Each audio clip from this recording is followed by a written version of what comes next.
Welcome to Magnify Your Message. Inspiration magnified.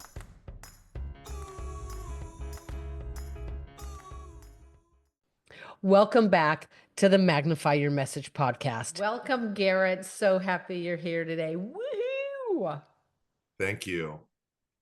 So, look, people may have seen you on TV, they may have seen you in magazines. Now they get to see you here. But it's funny. I hear a lot of the same things when people come to me, that they've got these misunderstandings or myths about the way that media works. And so rather than me saying what they are, I'm curious what you thought before you'd ever done media versus what you know to be true now.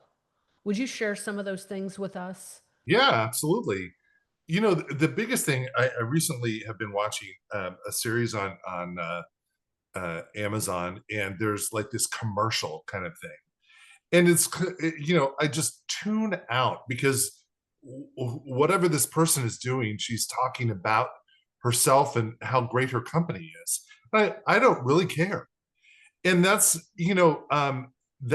what I always thought that media was, and that if I was on a program that's what they do, is they hire people or they have people come in to talk about themselves, and that's the last thing that they want. They want help. They've got a show to produce. They want you to help them, not the other way around. Now, if your stuff comes up, well, that's a benefit, but you cannot go in there expecting it. As a matter of fact, they won't. The minute you start plugging your own stuff, you'll never be seen in that studio again. Does that Such a make good sense? point. It makes absolute sense. And I tell people that and tell them that there's actually a blacklist. And they're like, no, that's just something you say to scare people. No, no, no. These are people trying to do a job where they get hundreds of emails a day, and if you're not helping them, they're not being mean. You're just not helping their job. So, and that includes you're not pushing your own stuff. It's interesting how many people want to do that. They think that you get brought in and you just get to, I'm going to talk about my book all day long and how wonderful it is. And your book, Love George, is wonderful. And people would love to do that. But there's a different place other than broadcast media to do that. It's called advertising or infomercials or some long form interviews like podcasts. You can talk about things like that. But you're certainly not getting invited on TV to talk about your book. Now, Right. you can, like you said, you talk about the things that provide value and they may circle back to your book. Or if you provide a ton of value, like you're talking about, people will go research you and find you. Right.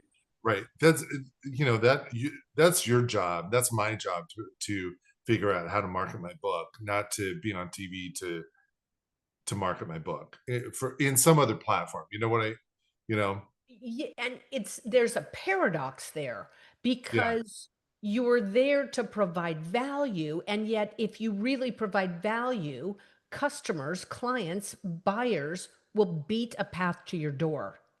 But it doesn't happen the way that people think, which is I'm just going to sit here and plug my book. And operators are standing by now and all that nonsense. That's for an infomercial. Yeah. Yeah, exactly. Which, go to QVC and do that if you can. Right. And there's something else I heard you say, and this is a myth that's specific to you, but I think it would apply to a I know lot what you're of going to other say already. people. You What? know, I my expertise is all around DIY and having a space that inspires you and touchy feely kind of stuff. Actually, whether it's just everything that I do has circles back to making one feel good. And so with all the stuff that's happening in the news today, I well, who wants to hear all that? Because I'm not speaking about anything that is specific to current events. And current events seem to be all negative these days. So I've had a real hard time wrapping my head about, well, who wants to hear what I have to say? Is And that what you were going to say? that's exactly what I was gonna say, and the irony is, and you haven't just heard this from me, because I've introduced you to TV gatekeeper after gatekeeper after gatekeeper, and they echo the same sentiment, which is, it's because there's so much negative news. It's because everything happening in the world, or so much of what's happening in the world, is frightening and overwhelming to people, that they need segments like you provide.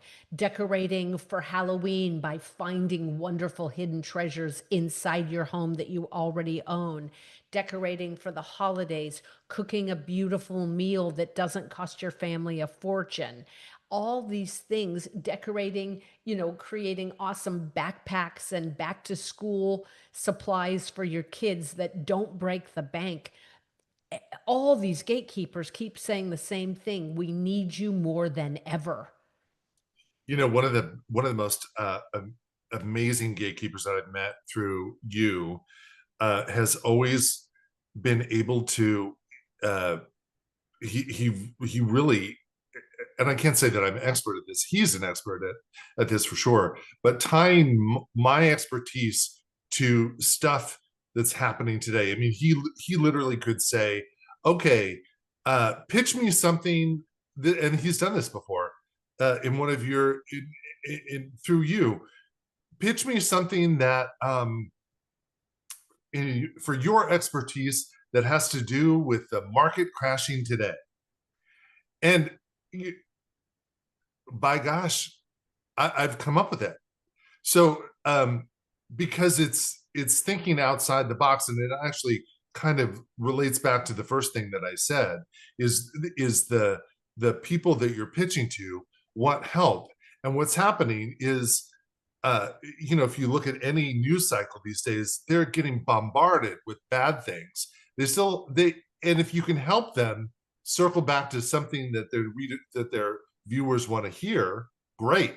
But you have to help them, and they're focused on what's happening now Right. in the world. And you've been able to, by from what you've learned, not only be on media so much, but the reason you've been able to do that is you've learned to newsjack, as you're saying, tie your expertise to what's actually happening in the Yeah, world.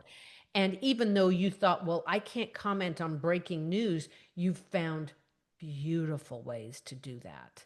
yeah. And I wouldn't have been able to do that had I not been exposed to that through you. Well, thank you. Seeing, knowing and seeing how much your expertise and your insight makes a difference for people. It's truly an honor. Oh, Like it thanks. is, like it is just chatting with you today. Thank you. Thank thank you. Can't wait to see you on TV next. Me Woohoo! too. Woohoo. And that brings us to the end of today's episode of the Magnify Your Message podcast. If you enjoyed this, please like, subscribe, and share this episode with everyone that you feel it would benefit. Thank you in advance. And when you're ready to share your story and your work with the world, I can help. Visit CherylHunter.com to learn how. I am Cheryl Hunter, and until next time, know that your message has the power to change the world.